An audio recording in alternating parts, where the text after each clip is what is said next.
Where's Fielder? He's gone to the dogs. Welcome once again to the Gone to the Dogs podcast. Steve Fielder here, coming to you from the sauna in central West Florida, about 2 miles from the Gulf of Mexico, where the temperature there is a very tepid 90 degrees in the water. We've had some 100-degree days down here in Florida, but thank God for that guy that invented air conditioning. I've got that West Virginia air conditioning. I got a big chunk of ice and in a bucket here, and I got a fan blowing that on me, and it feels pretty good. So I guess we'll get through this podcast without drowning in sweat. But it's real good today to have my friend, and he is becoming a very good friend, I'm thankful to say, from the great state of Pennsylvania. Corey Gruver is with us today. What have you been up to, Corey? Hi, Steve. I'm glad to be back here with you.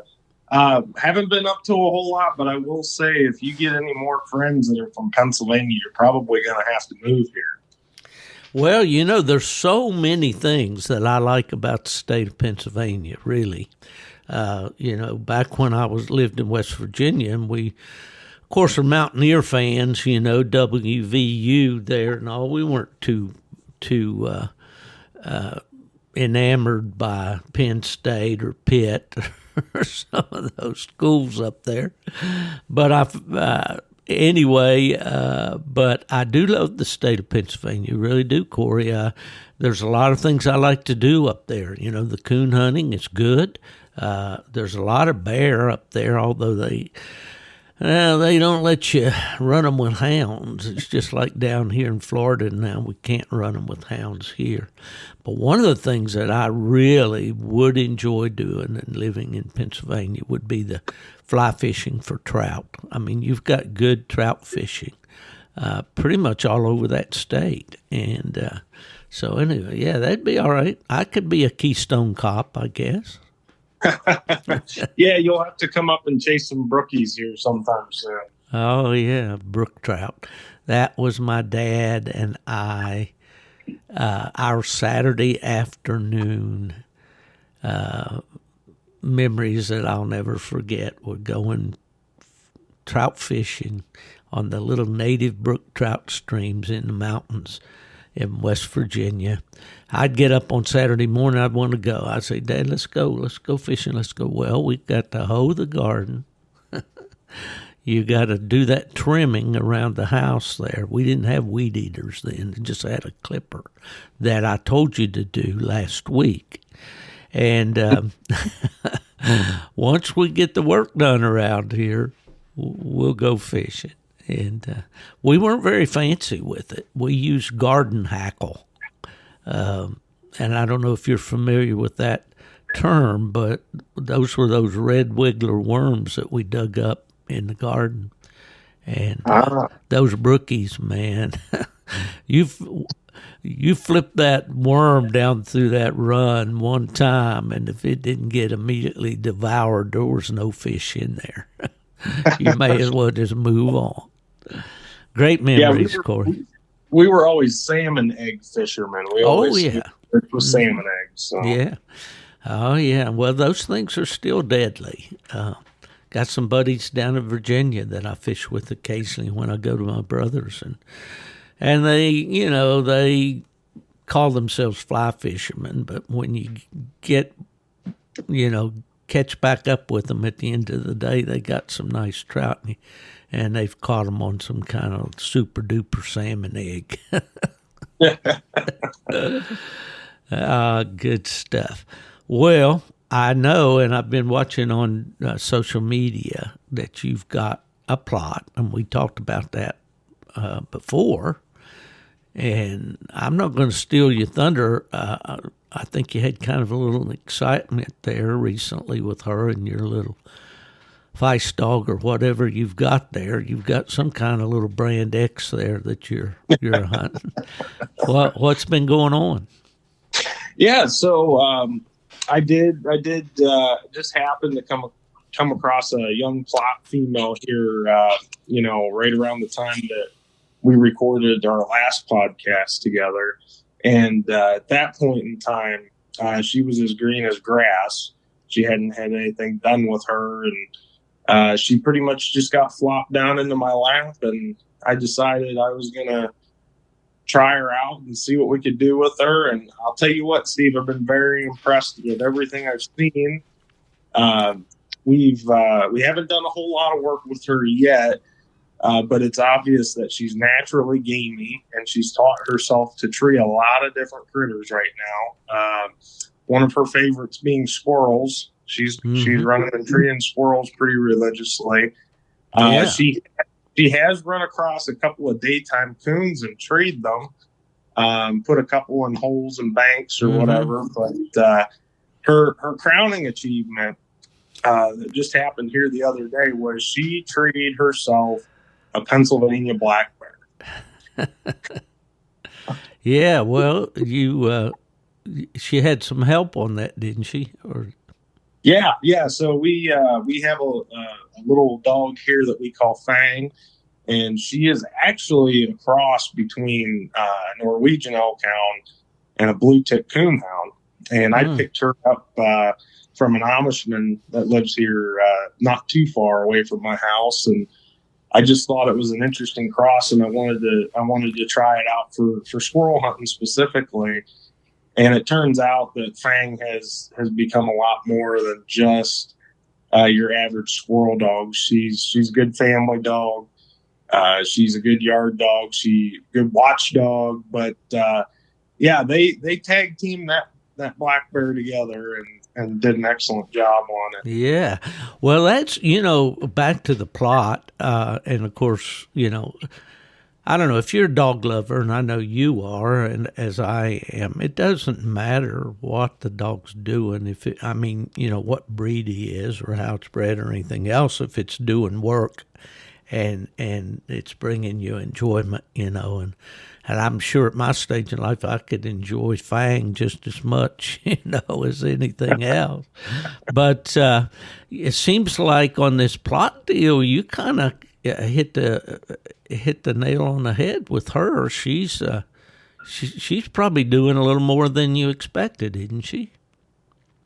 Yeah, so that's kind of been what's taken me aback a little bit, because I don't have that much experience with Plott hounds specifically. She's the first Plott hound that I've ever owned. I have worked with several Plotts, both in the night hunt and the bench show arenas, but I've never owned one myself. And Steve, I'll tell you what, the whole experience with the black bear was kind of unique, because in Pennsylvania we're loaded with black bears, but in the western part of the state here, we're very urbanized and there's a lot of agriculture, so you generally don't see black bears in a lot of numbers. Generally, they're few and far between, but you will hear of guys treeing them at night with their dogs on very rare occasions. This particular bear was kind of wreaking havoc around our neighborhood just prior to the situation that I got myself into with the dogs that led to us treeing the bear. And I just happened to take my dogs out for a walk, later in the week there, after the bear had kind of gone through and done some damage to some beehives and some garbage cans in the neighborhood. And I just happened to cross paths with the bear, and my dogs just did what they apparently do naturally, and they put that thing in a tree. All right. But what I wanted to say, Steve, is what impressed me the most, and I think what's made me a connoisseur of Plott hounds from here on out, was after the bear was treed, the bear didn't go up very high. The bear went to the first Y in this large oak tree that it could get to get away from the dogs, and it turned around. And by the time I was looking at the bear was trying to come back down the tree. And and just in that fleeting moment there, I got to see this little dog, this little Plott hound, bear down, grip into that tree, and show me just how much grit she had. And she just kept that bear up there. And had she not done that, we may have had a little bit more of an exciting situation play out than what we did. So just that little window of opportunity to see the grit that these dogs are bred with was amazing to me. And I'll forever love Plott hounds for that. Well, they are that for sure, and they always have been. And back in the early days of the registry, because they were, known to be big game dogs, they got a reputation of being mean, and rough with other dogs. And, that was undeserved. They weren't any more that way than anything else. But, that was just the stereotype, that dog is, well, I guess they were they're brindle colored, and, you can make the association from brindle to pit bulls, although there's another stereotype that's absolutely wrong. Sure. But for some reason, if it's brindle, it's thought to be aggressive. And being aggressive on game is a whole lot different animal than being aggressive with people or other dogs or whatever. But yeah, that Plott grit, you bring to mind, we had a Plott female that we bred named Brandy. And it was unfortunate for Brandy. She got hit by a vehicle while crossing a road running a bear. And it broke her back leg, and it scared her, and she ran away, and we didn't have tracking collars in those days. And it was several weeks before we found her. And she had been existing on hog feet. She was hanging out in an old barn. And she was just fat as she could be when we finally found her. But she was gritty, extremely gritty. And I believe this incident probably was before she got hurt. But we had treated a bear. There was snow on the ground.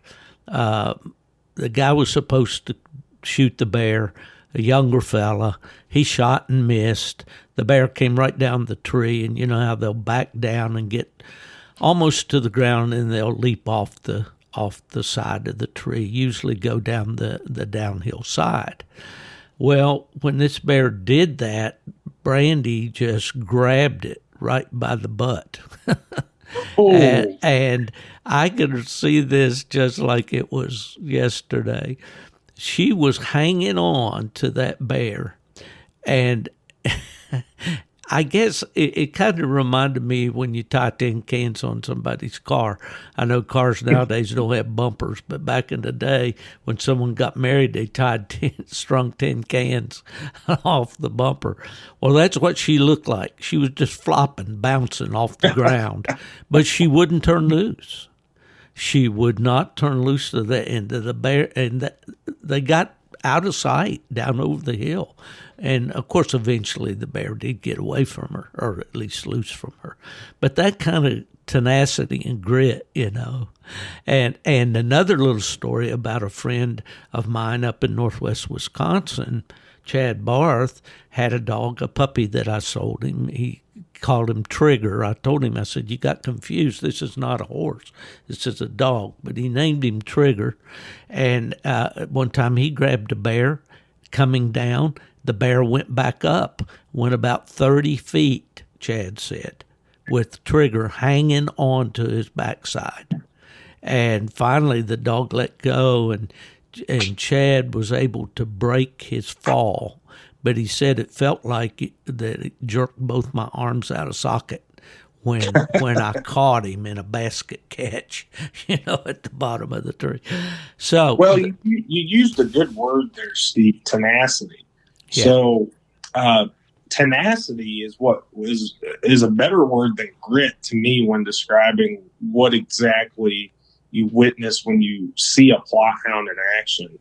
That might be a good term to use from a hunting perspective, but tenacity is a very good word to use, to describe it to the general public. And, in all the experience I've had with tree dogs over the years, I can't say that I have seen that outside of the Feist dogs, believe it or not. And that makes a lot of sense because they're an actual terrier breed. Right. So I have a lot of respect for dogs like that. And you do see that in other breeds, but, to see it play out naturally in a young dog like that is just remarkable. Yeah, and using your terrier example there, the little dogs don't know they're small. Sure. That doesn't enter into the picture for them. And, there's an old saying, and you've probably heard, it's not the size of the dog in the fight, it's the size of the fight in the dog. Yes. And, and I've seen some amazing things with these Yak terriers and different terrier breeds and so forth, with on hogs and all it. Dogs, when that they get that blood in their eyes, so to speak, on wild game, it's caution to the wind. Yeah. And honestly, I can, I don't want to romanticize the story of my experience any more than what I may have already. But, it's really interesting because those dogs they had blood in their eyes when they were looking at that bear, but after a while, that bear decided he wasn't going anywhere, and he climbed up into this big oak tree, and he actually laid out on a big limb up there like a coon. Yeah, exactly. His feet were dangling down, and he was rolling and everything. And you know what? It was like after the threat was gone, or after the game had disappeared from sight, it almost seemed like the dogs calmed down after that, and they kind of lost interest. I got you. Well, the Plott dog has been a dog that I've loved since I was a kid, but that's what the breed that my dad introduced me to. That was our first registered breed. And I had never really seen a Plott, and I was really fascinated. I think I was, I was 8 years old when my dad brought this dog home.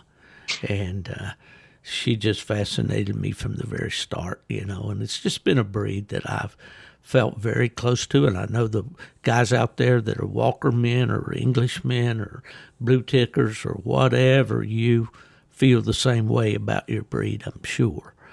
We just kind of seem to pick one, it's like a brand of vehicle, or the old blonde versus redhead versus brunette, I guess.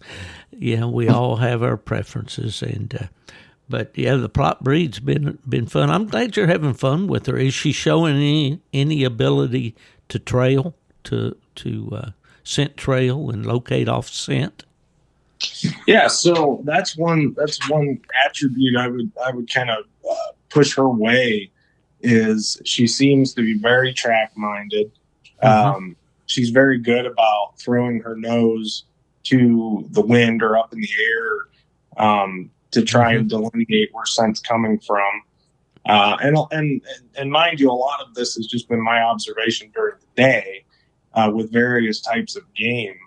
But obviously these sorts of things translate the same way in the dark. And I'm very impressed with what I've seen from her. She's not looking to get treed unless she's sure something's there. And that's almost a rare trait nowadays, I think. I've trained a lot of young dogs, and especially some in the Walker breed, and I would say that you would be hard pressed to find something like that in the Walker breed. Well, I know we're struggling right now with a young Walker female.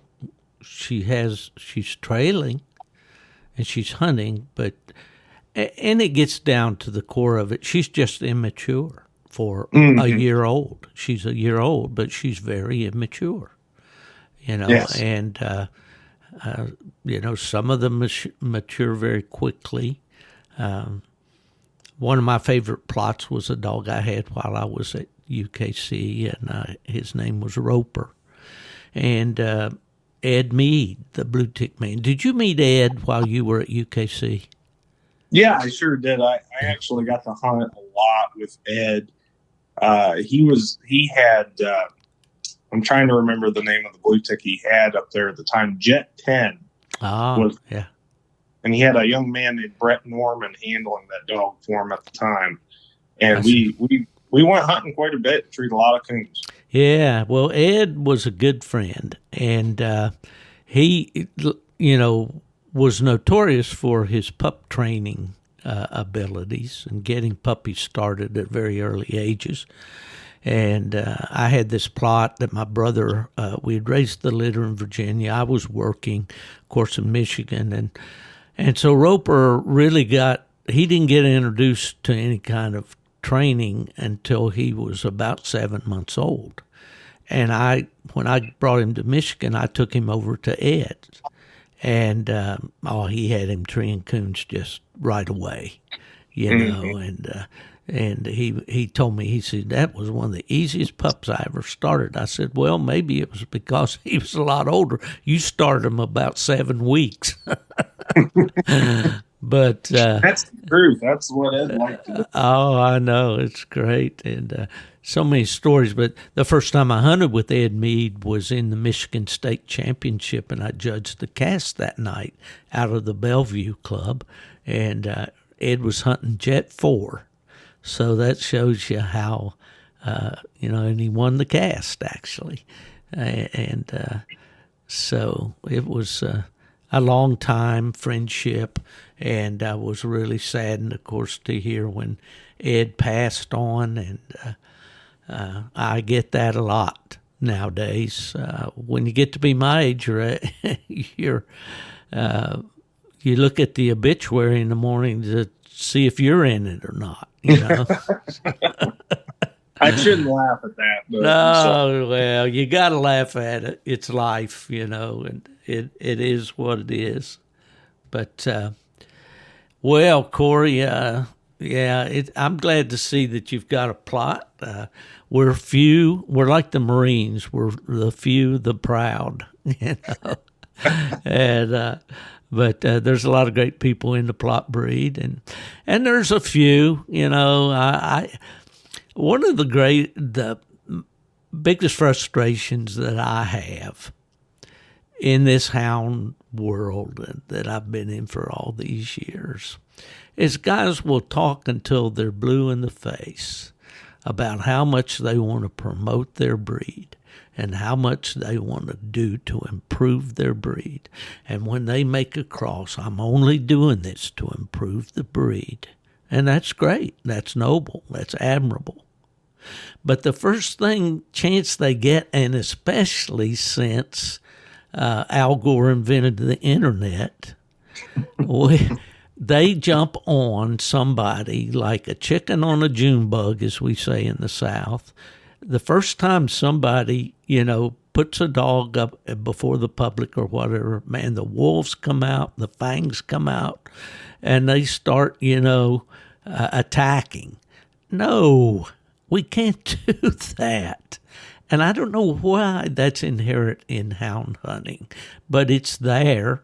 It's something we need to weed out. It's probably been there since the beginning of time. But man, if we really want to support the breed, we should be excited anytime we see somebody do something with a dog from our chosen breed. And that should carry over to the other breeds as well, but especially in our own breed, so I'm going to get off the soapbox, but that's been a pet peeve of mine for a long time.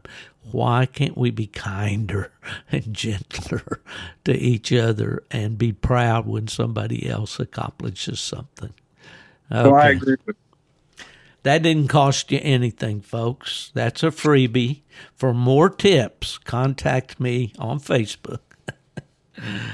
All right, Corey, you and I, when I contacted you about this conversation today, I had one thing on my mind, and that's the resurgence or the rebirth or the revival of Full Cry magazine. I think when Terry Walker, publisher of American Cooner and Full Cry, made the announcement that the magazines would no longer be published, you could hear the wind go out of the coon hunting sport, especially for older guys like me that literally cut their teeth on those magazines. And they actually were the lifeblood of the sport for many, many years.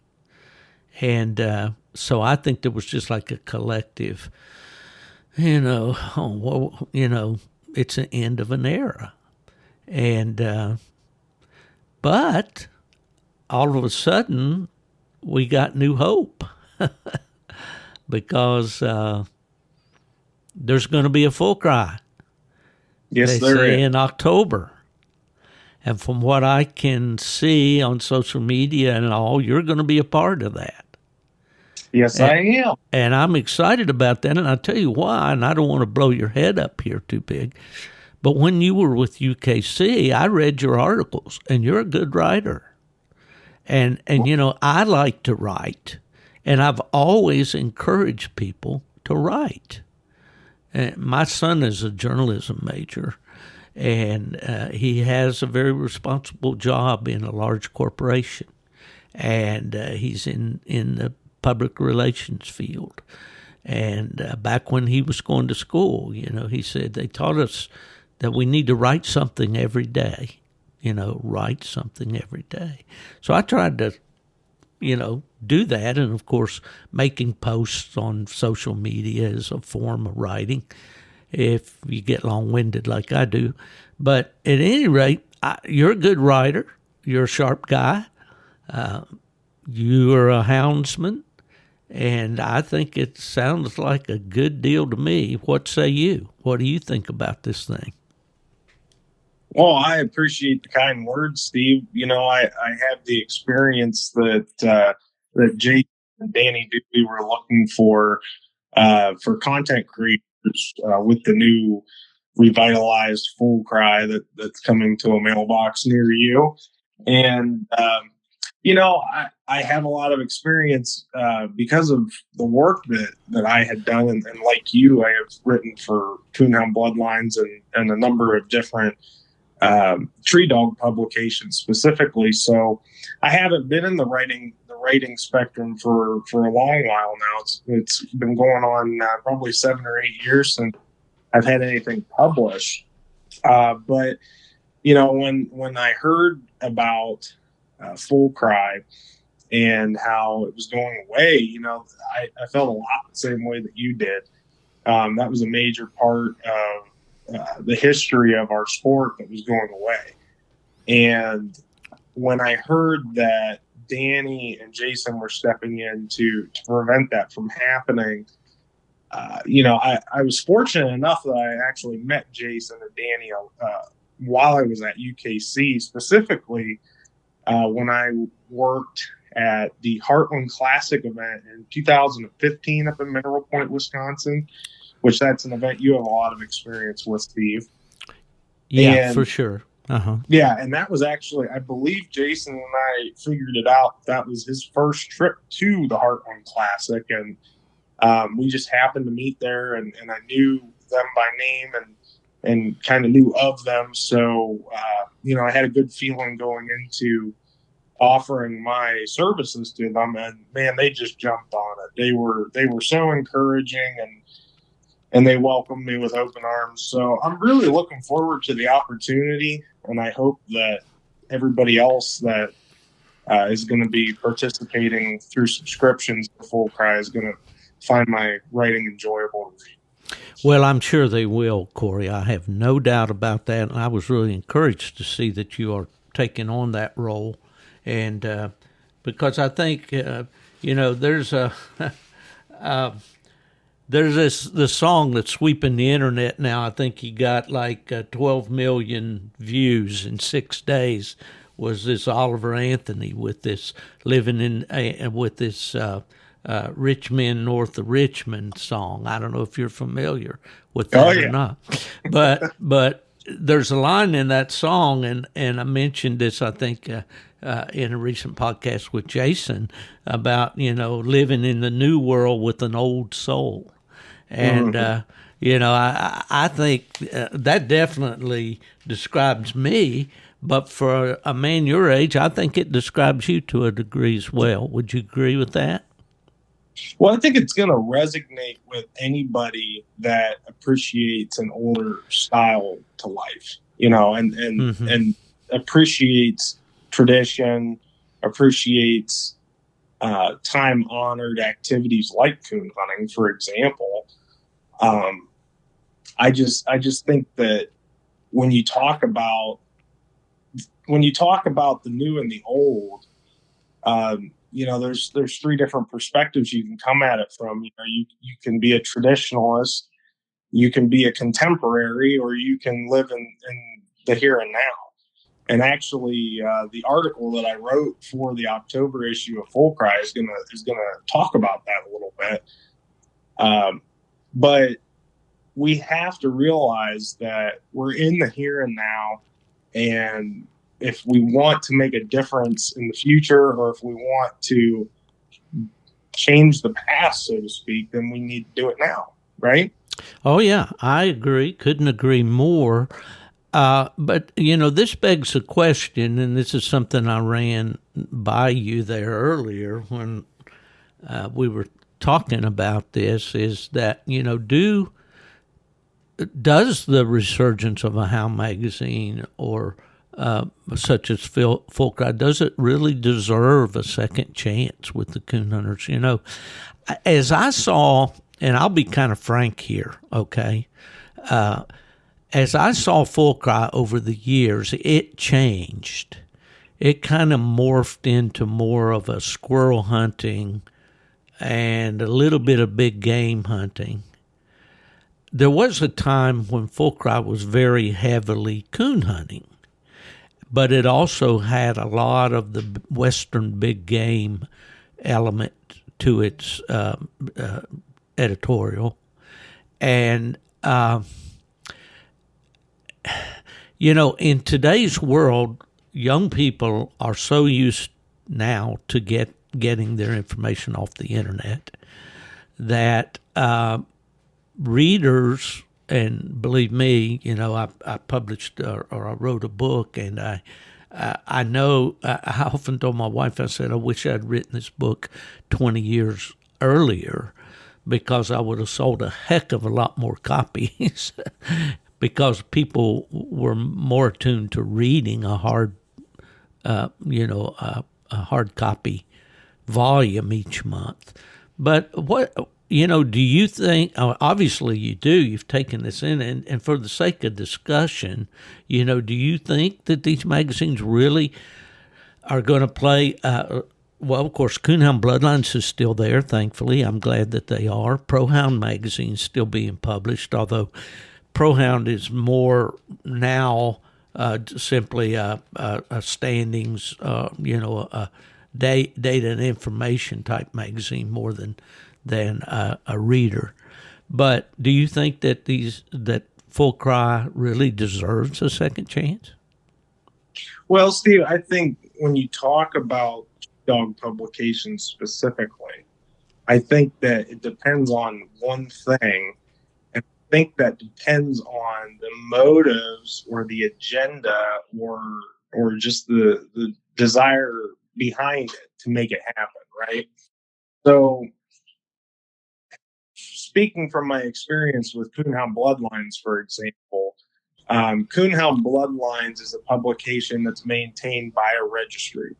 So it's published on a monthly basis with specifics that relate to that registry. Yes. And it just so happens that it's a tree dog publication. Right. When you look at a publication like Full Cry, the passion of the people comes through those pages. You have people that are writing about their real life experiences.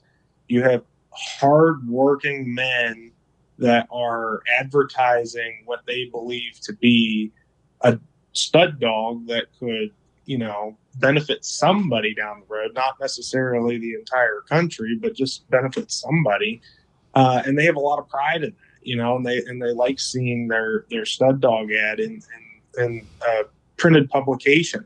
So it's that essence that's going to make Full Cry successful and continue its success into the future.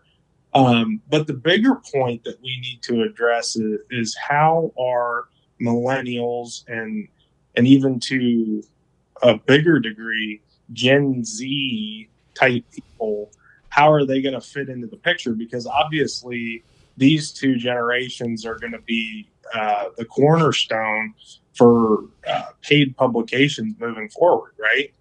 Absolutely. So Absolutely. yeah, and millennials are they're kind of looked down upon because they're considered digital natives, and digital natives is a term that's used loosely just to describe millennials as being the first generation that was actively raised with computers and the internet, access to media online and stuff like that.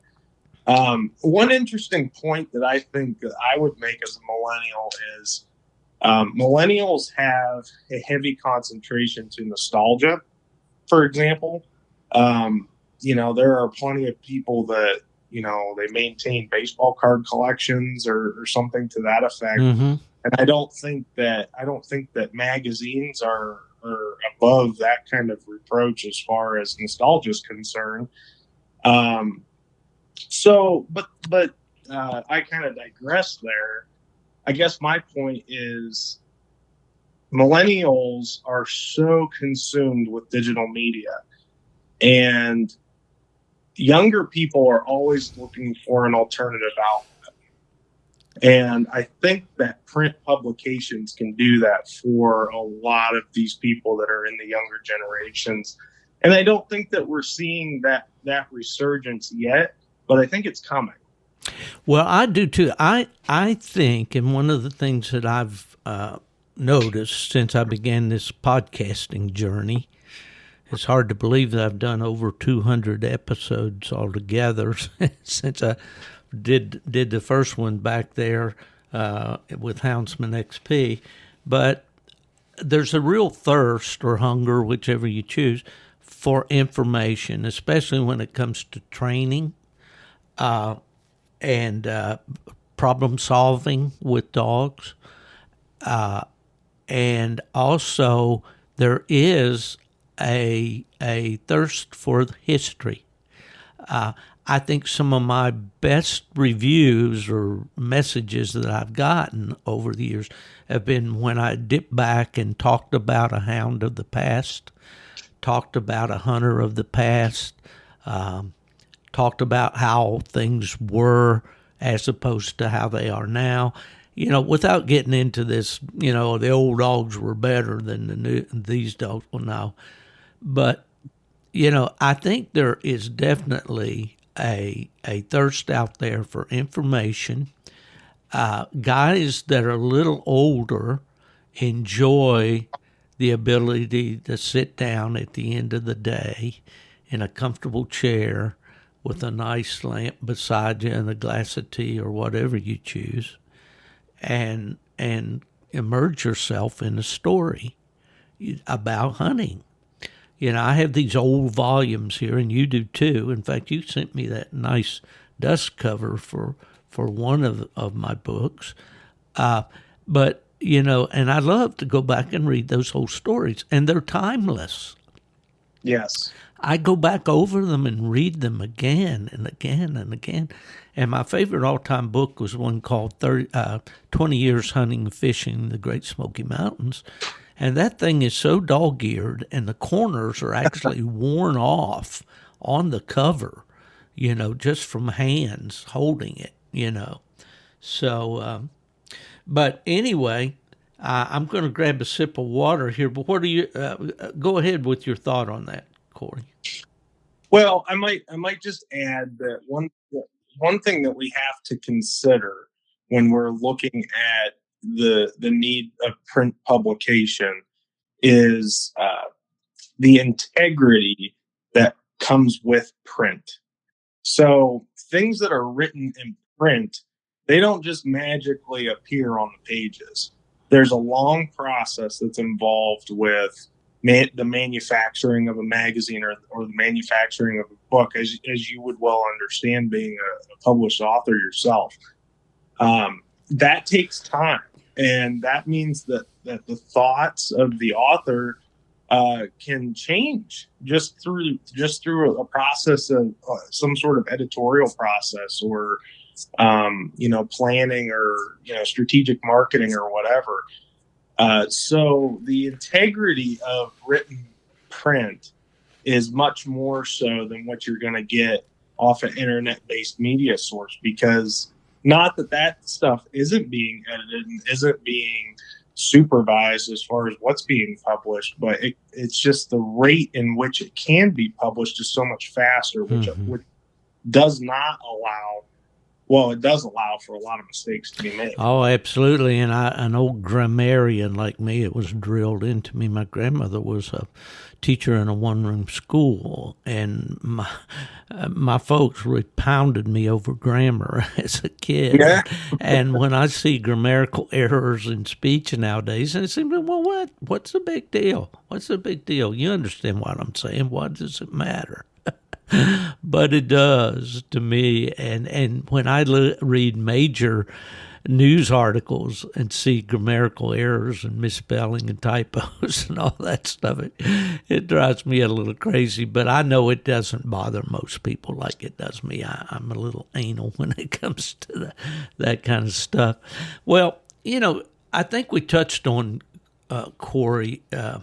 I guess the thing that would speak the most to me right now, and I fully get that you need to pursue an editorial or a method of delivering information that resonates with today's hunter, with the younger guy, because coon hunting and the treehound sports really are at the mainstream. They're young people's sports because they're physical. But there's also that carryover of once you get past that competition age, you still love the hound. You love the sound of the hound. You love the walking into the tree. I ask coon hunters every once in a while, I say, have you ever walked into a tree dog that you didn't have a great sense of expectation and kind of just a little adrenaline rush there? And to the man or woman, they'll say no. I mean, every time, unless you happen to have a slick tree, and then it becomes a chore. But no, I'm rambling here too, because there's so many things here that I'd like to throw into the mix in this discussion. But I think heritage for me is one of the most important. Now, what I see the most important thing I'm looking for in Full Cry is the editorial, the stories, the communication from different hunters from different walks of life, and to be able to sit down and read that. When you get to my stage in life, you have everything you want. I mean, no. Am I wealthy? No. Am I, do I have a yacht and an island in the Caribbean? No. But I have all the things I want. So what I want now is a peaceful home, company of my wife, good friends that I can correspond with. And when things slow down and I've got time on my hands, to sit down with a good book or a good story or thumb through the pages, of a good magazine. And that's what I'm looking forward to most. Now, for me, but it's a heritage thing because I learned to read basically on Full Cry. I'm not kidding. I mean, of course, I was a voracious reader from the time I was a little kid. I read the cereal box at the breakfast table, and then I began, O.L. Beckham in Full Cry magazine was my hero. I loved his stories. and he just had some of the best. And I'm hoping that Danny will dig out some of those and republish them. And it's interesting, Corey, while we're talking about full cry here, and I pulled out I have a lot of scrapbooks and picture albums and things back before the days of digital cameras. And I'm looking, and I have in my hand here the first article that I ever submitted for publication. Wow. And it was in June of 1971. So, and that may not sound like so long ago, but that's 52 years ago. And wow. It was called Ramblings of a Transplanted Coon Hunter. And I was stationed in Japan at the time. And I was feeling it really hard. I really wanted to get back home, and then later in December I wrote one called Visiting with Mr. Kidd about Isaiah Kidd, the old Plott breeder, but it's cool here too that I think the only time my dad ever wrote an article for a magazine, actually he wrote 2 small articles, and each one of them was published by Full Cry magazine by Mrs. Walker. And I can remember, and in fact, I still have the letters that she wrote back to my dad thanking him for those articles. And that was in 1971 also. He wrote one called How a Coon Hunter Was Born, and that was in May of 1971. And he also submitted an article called Hunting with Curs 40 Years Ago. Now, that was 40 years before 1971. So that would have been 1931. So Full Cry, that heritage factor there is very important to me. And I know from talking, and you would know much more than I do, because I'm sure you've been in meetings and so forth with Danny and Jason and all of that. I know that they want to include the history in the new Full Cry, and I'm just real happy about that. Yeah, and I was actually really honored this morning when I woke up and I rolled over and I started leafing through my phone and my Facebook. I actually saw a post that Danny had made, kind of sharing about the October issue coming out. And she included an excerpt from the article that I had written. Yeah. And she went on to describe about, well, I guess I should probably read the excerpt first, but the excerpt says, "We live in a unique time between walking with Wick and talking with Fielder." And I kind of go on and I describe how the old ways and the new are starting to mix, And I was so honored to read her post about that and how that totally encompassed the ideology behind the resurgence of Full Cry, and how that's the end goal. That is the goal that they're trying to achieve. Is they're not trying to replace anything. They're not trying to rewrite history. They're trying to mesh the past and the future in the here and now. And that's completely what the point of my article is that I wrote. And I'm just really happy that that I could write something that they can align themselves with, and that shows me that I understand their goals moving forward. Absolutely. Well, I would never, ever want anyone out there under the sound of our voices today to think that I'm trying to direct the direction, or give them direction on Full Cry. I told Jason early on when he told me he was interested in continuing Full Cry, and all, I told him, I said, I will help you in any way that I possibly can at any time. So just feel free. But, I know that they're going to bring a freshness.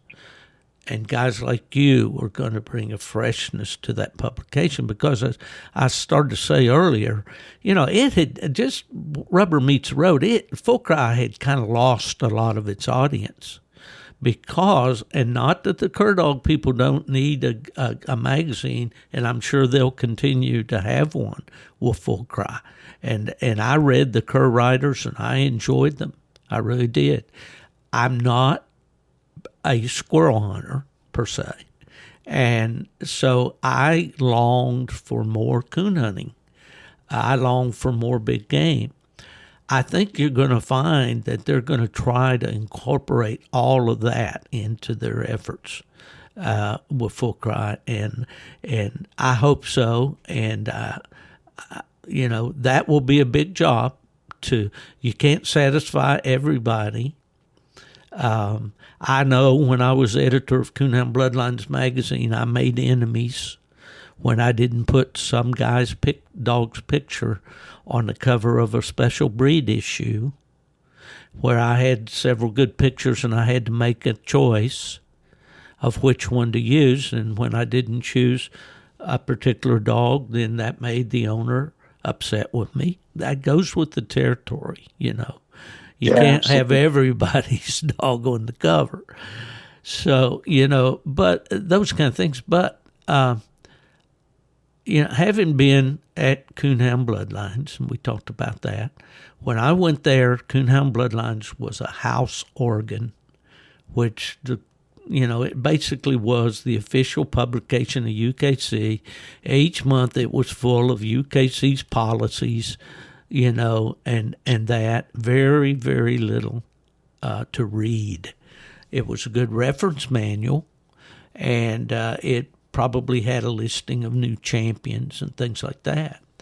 But when we decided, and the number of subscribers was 1/10 of the number that Full Cry had at that time, or American Cooner for that matter. And a decision was made, and I don't know anybody there that pushed any harder for us to have a good magazine that people would enjoy reading. And so, I was pushing for that. Plus, the other senior staff were supportive of that idea. And Fred Miller, our president at that time, he certainly was supportive. So we set out, to build a better mousetrap. And, I can remember when, we hit 20,000 subscribers. We had a celebration. And if I'm not mistaken, we were probably zeroing in on 30,000 when I left. And, it's fun to build something successful. But how did we do that? We did it by putting something in front of the reader every month that they enjoyed reading. Yep. The challenge I think will be for Full Cry will be to get those advertisers back. And I think that there's a lot of guys missing the boat with their dogs in not advertising in the print publications, because there's so much information on the internet. You get lost in the shuffle. You get lost in this sea of things. But a nice, well laid out ad, and where you can sit there and read it and absorb the pedigree and look at the photo and read the remarks. There's an old joke about the guy that was going to sell his dog in Full Cry. Maybe you heard it, Corey. He said, I wrote this ad here. I want you to listen to it. He's speaking to his wife. They were at the table after supper. And he wrote this, beautiful hound, tricolored, big mouth, hard tree dog, hard hunter, not ill or fussy in any way, yada, yada, yada, yada. And he stopped, and she said, what's the matter? And he said, man, I've been looking for a dog like that all my life. I think I'll just keep him. No, that's the first time I've heard that one. That's a good one. Well, see, But yeah, one thing that I might reiterate that I already kind of touched on is the distinct advantage that Full Cry has is that it represents the hunters, yeah, and any registry can say that UKC, PKC, Pro Sport, whoever you want to put in that position, but Full Cry is never going to be a business decision. Full Cry is the business, and yeah. much like the vendors that would be advertising in these publications, and much like the stud dog owners that should be advertising in these publications, um, you know, Full Cry has the lifeblood of the people in it. That's an excellent point, Corey, and I want to speak to that in just a minute. Yeah, you go ahead. No, I just, in the years that I was involved as an editor and a writer, for those magazines, I was employed by the registry that was publishing that magazine. Yes. Therefore, I was somewhat, and I won't say overly, but somewhat restrained in my thoughts and comments because I knew that it might not be popular, at the staff meeting. It might not be popular with, the powers that be. And I don't, the thing about Danny as editor, she doesn't have those kind of restraints. Absolutely. And I fully look for knowing Danny and Jason as I do, and I don't know them long time, but I've known them long enough to know the kind of people they are. Family first, probably God first in their church. They're people of faith. They are family people. They have 4 children. They are hounds people. Jason has proven himself as being an excellent representative for the company he works for. And people, he's a go-to guy when people have a problem. They want to talk to Jason. So I know that the basis is there for just a really good publication. But I think that they will be the kind of publishers that would say, if this needs to be said in the realm of legislation or ethics or sportsmanship or care of your dogs or anything that might be a little controversial, I think they'll have a strong editorial about it. And I think that's good. And I think that's what people like. I didn't ever like to be thought of as a guy that just followed the company line all the time, because sometimes my views differed from what the views of the company. So I don't know. I mean, maybe we're creating problems for them here, but this is just my thoughts. Open mic, you know what I'm saying? Well, and to flesh out your point a little bit, let's look at a guy like John Wick. John made somewhat of a career from training coon. And John was a very eloquent writer, and John wasn't afraid to put his thoughts to paper. Yeah. And a great writer and a great man. And whether you agreed with the specifics of what he was writing about, his training approaches or what have you, or his opinions, he put them to paper and he put them to publication. Yeah. And he signed it, Yeah. And look at the legacy that he's left behind. Tremendous. And he never had anything refraining him from just his mind. And people respected that. Oh, absolutely. That's exactly what this is, what this resurgence in Full Cry is. It's an opportunity for everyone to have their voice heard. It's an opportunity for guys much like John Wick to arise and make a name for themselves, and they don't have those kind of limitations put on them. This is a great beginner's block for anybody that has any kind of inclination to be a writer or to be a photographer or to showcase their artwork or anything like that. Sure. Yeah, it's a great opportunity for budding writers and, as you say, graphic artists and photographers and painters and whatever, But, I believe, and I say this in faith, for our country, I believe things are starting to turn.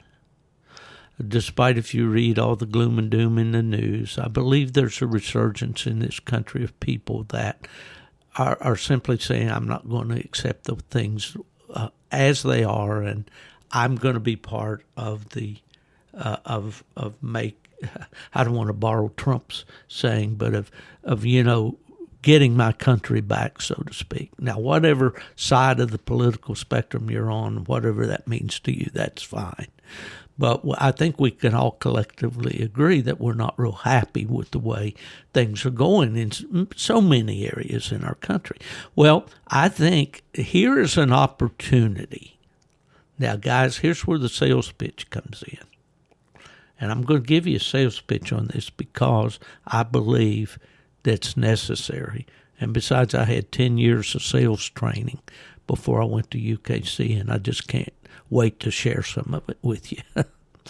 But I firmly believe if Full Cry is to be successful, those of you who see its worth, and count me as one of those who really does see the value in having this print publication each month, you got to subscribe. You got to stand up. You got to be part of it. I used to get so frustrated. I didn't show it, hopefully, but many, many major events, especially the Grand American, or maybe at Autumn Oaks, I would be in the CNH Publishing booth with Terry Walker. And Terry would bring stacks of back issues of the magazine, usually, and a lot of current issues.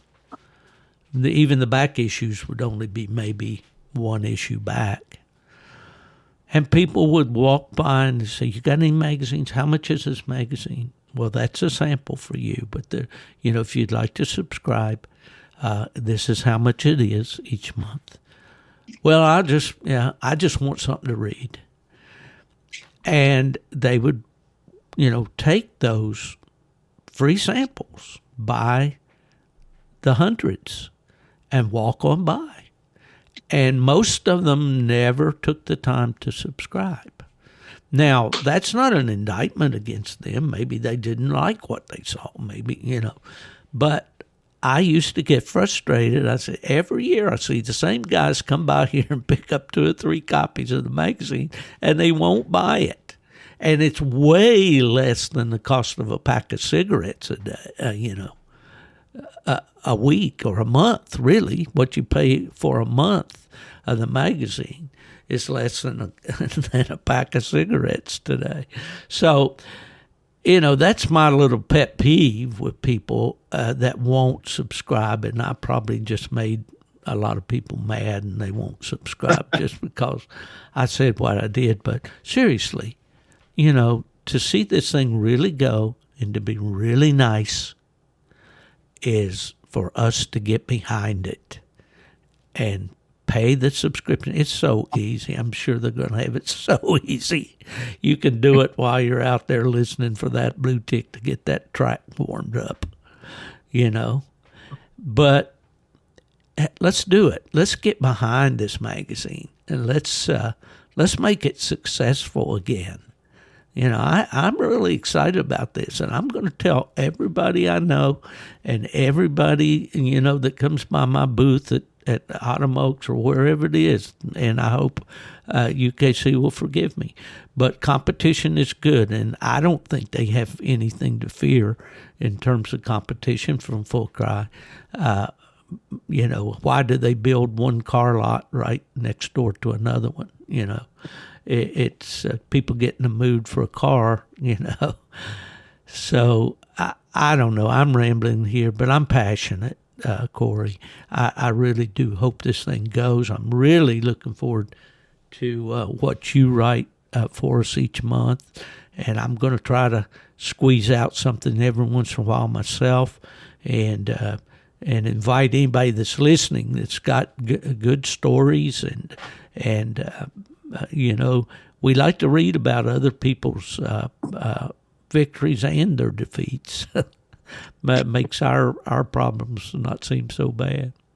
Well, Steve, if I might build on that point, you and I are only two people, and two people isn't much, but there are a lot of other quality content creators that are on the team that comprises Full Cry Magazine, and there's going to be a lot of great viewpoints coming to the magazine, and there's going to be a lot of good content to consume through this print publication, but also through a lot of the more modern means of communication that Full Cry is going to be invoking with maintaining the magazine. And one point I might just want to end on here with this is kudos to Terry Walker for maintaining the frame we needed for this. Terry, absolutely. And when I talk about the editorial of Full Cry going toward, more maybe the squirrel dogs and so forth, that's because that's what he had to work with. That's what people were sending him. The coon hunters, weren't sending the materials the way they used to, and it's all on us. The onus is on us. Right. I can cite so many examples in my career where the registry's bent over backwards to try to do things for the coon hunters, but the coon hunters never seem to realize that these things require some kind of a commitment from you. We tend to think, and when I say coon hunters, I'm speaking right straight to myself because I am one. We seem to think that there's a Santa Claus up there that just drops all of these things down upon us. If there's a benefit hunt, all these dog boxes and lights and dog food and all that stuff, there's a Santa Claus that provided all. No, some hard-working guy, as you alluded to earlier, that's in business to feed his family, is hoping that by making this donation and helping this event, that it will draw attention to his product and he can sell more product and then he can buy more groceries. Yeah. And that's the way it works. That's the way the world works. The big picture, and we have to contribute. We each one have to do our part. And I can't say that enough. And it's great to know that the best thing about all this, I don't have to be a part of doing anything except buying my subscription. Absolutely. And sending an article every once in a while along, writing to my breed columnist, and telling him what that old plug Plott of mine's been doing for the last month. And be part of the community. But otherwise, man, I don't have to sweat the deadlines. I don't have to sweat the rising cost of paper and ink and all the things that go into that. So we need to think about, do we want these things? Yeah, we do. I don't think there's a coon hunter out there that would, when I was with PKC, when I'd pull into an event, those guys would jerk the handles off of my truck doors. You got the newest Pro Hound? You got the newest Pro Hound? But, we all have to chip in and be part of the process. Well, and I don't know if you've crunched the numbers lately, but if you look at the price of a subscription to Full Cry, or even Coonhound Bloodlines for that matter, it's probably going to be less than the money you would have spent entering your dog at an event this weekend or last weekend, and you didn't even win your cast. Exactly. the cost of an entry fee, and you can receive a nice publication each month in your mailbox. And I can tell you what, advertising in a magazine like Full Cry is probably a lot cheaper than paying a stud fee on Rack and Willie right now. I'm just gonna throw that out. I'm sure J.R. Gray will appreciate that, Corey. And that's a little free publicity for Willie. Yeah, that's right. What a dog. What a dog. Yeah, I know that, in my passion sometimes, I'm a print media guy. I've been involved in that for so many years, and I love it, and I still do. And I was saddened when I heard about the demise of the magazines, but then when I also heard about the resurgence here, I was very, very happy, and I'm continue to be very hopeful that the coon hunters and tree dog enthusiasts out there, whether you're squirrel dog, bobcat hunter, bear hunter, hog hunter, well, I don't guess hog is tree game, but I'm sure that'll be welcome as well. It is, it's just something that we all need to get behind. Absolutely. For sure. Well, Corey, we have been at it an hour and 10 minutes. Can you believe people have been sitting listening to us? They must have boring jobs like, my buddy Keston riding a lawn tractor all day. That's when he listens. But I thumb through these scrapbooks that I have, and I see these articles. Let me read this one. This is from How a Coon Hunter Was Born by Homon Fielder. Dixon County, Tennessee is approximately 35 miles west of Nashville if you travel Interstate 40. I was born January of 1920 on a farm in the southern part of the county about 1.5 miles below the Forks of Piney. I-40 took part of the home place farm when it was constructed. This is a beautiful country with spring-fed creeks. It's a hardwood country with lots of hickory, beech, and several species of oak. My earliest desire to follow the hounds started about 1925. My dad didn't have hunting dogs at that time, but the fellow across the river from us kept fox and coonhounds. The fur market was good at that time, and the pressure was really on the coon. Our neighbor, Wash Work, had an old hound named Joe that had quit running fox and began treeing coon. I know nothing of Joe's breeding, but he was a real good-looking hound, about 60 pounds, light red with white points and a white blaze. His hair was a bit heavier than most purebred hounds of today. Old Joe was allowed to run loose at nights that Wash didn't feel up to a coon hunt. Old Joe would check the river bottom to see if a coon had walked. When he found a track, he would trail it out and tree. The next morning, his owner would notice that old Joe wasn't home, and he knew he would find Joe treed. Sometimes he found him 3 or 4 miles away. Many nights I would be awakened by the mellow bawl voice of old Joe trailing a coon up the river. This really excited me, and I just couldn't go back to sleep until old Joe's voice faded away. The next morning, I would tell my dad about listening to old Joe and ask him to find out if Wash caught the coon.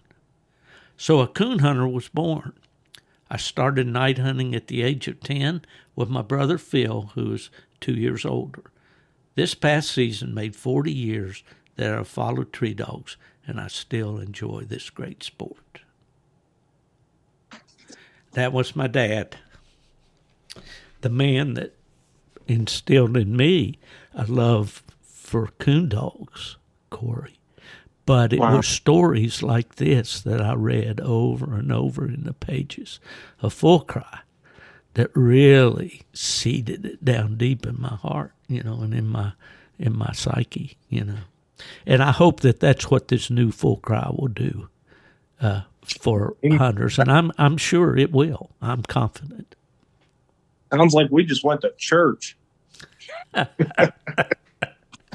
you going to pass the plate? Yeah.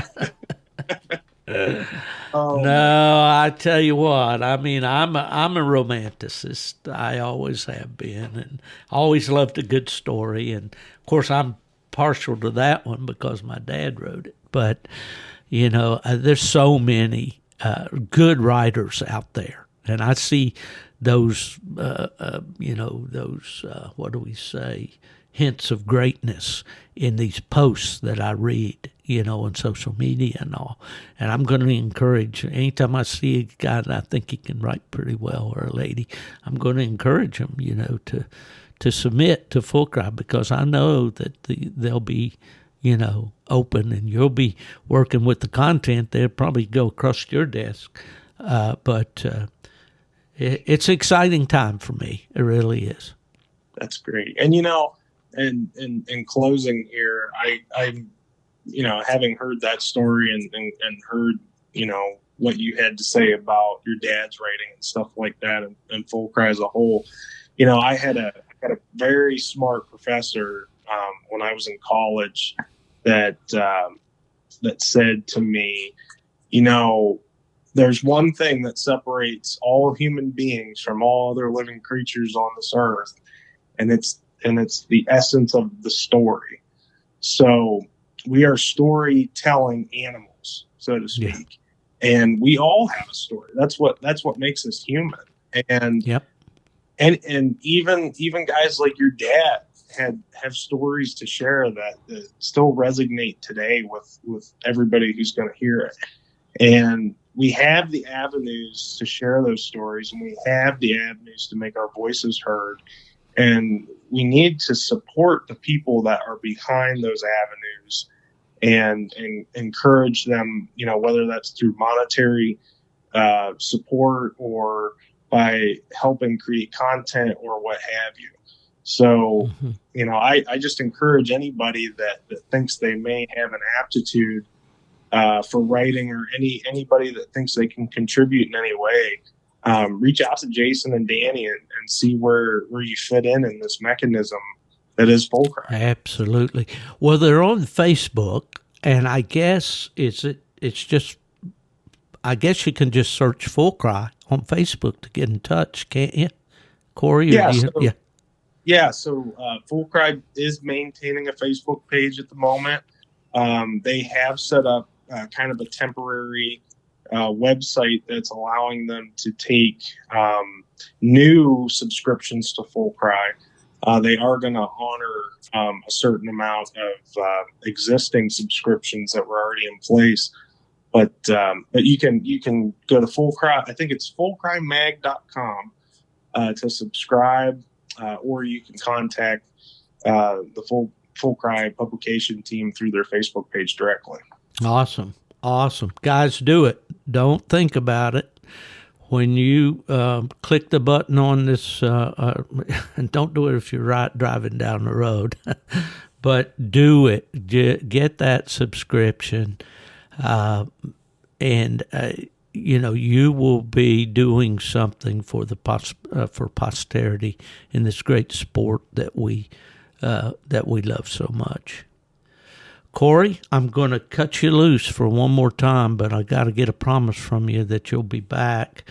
I want you to, after we get this new magazine out and it's in everybody's hands, and we'll have more things to talk about, because I'm excited about this, and I want to share it with my listeners as much as I can. I will remind the listeners that W Hunting Supply is the company that makes this podcast possible each week. And I want to thank those folks out there. They do such a good job. I don't feel a bit bad about recommending them, because I know they're going to do a great job for you. Anything you need, hound apparel, hound hunting equipment, especially in the electronic field, they've got it, and they service what they sell. I do want to thank my good friend Mark Zepp. Mark Zepp, ZEPP.com, has been supplying the Zepp's Lifetime coon squallers that we've been giving away weekly, and we'll continue to do that. We just had our winners spin, we call it. We put the names on the wheel of names and spin it each Monday night at 6:30. We just had our winner's spin of the 12 previous winners, and the winner of the Wick coat, the $100 value Wick Deluxe coat. It's very much like I say Wick, listen to me. We were talking about Wick, and I did that on the other day. It's the Zepp coat, which is very, very similar but better in many ways than the Wick coat that everyone loves so much. So Mark Zepp, anyway, our winner was Mark Miller there in North Carolina. So we'll continue to do that, but we want to thank Big Mark for his help with this podcast as well. I do have copies of Gone to the Dogs, A Coon Hunter's Journey. If you'd like one, they are available. You can get it through DU Supply and other sources, or you can go directly online to stevefielderbooks.com. That's going to wrap it up for this episode of Gone to the Dogs. I will see many of you, I hope, at Autumn Oaks, which will be, by the time this comes out, it'll be only about a week and a half away. So we'll be in the media center there near the UKC headquarters. Stop on by. We'll get you recorded there if you got a good story to tell. Corey, what say you? You got anything to add, buddy? Not much, Steve. Let's just get hunting. That's right. We need to, you guys, if you're going to Oaks, you better get those dogs tuned up. It's probably a little late to start, but anything's better than nothing. But they've got a great entry. I was interested in the Plotts course because we have a Plott, and I think there are 9 Plotts participating in the dual champion hunt on Thursday night. And then I think there's a combination of either 10 or 11 Plotts that are hunting in the actual Autumn Oaks hunt on Friday and Saturday night. So it's going to be a big one. They've got a lot of entries, and hopefully the weather's going to cool a little bit, and I'll look forward to seeing you guys then. Corey, you have a good week.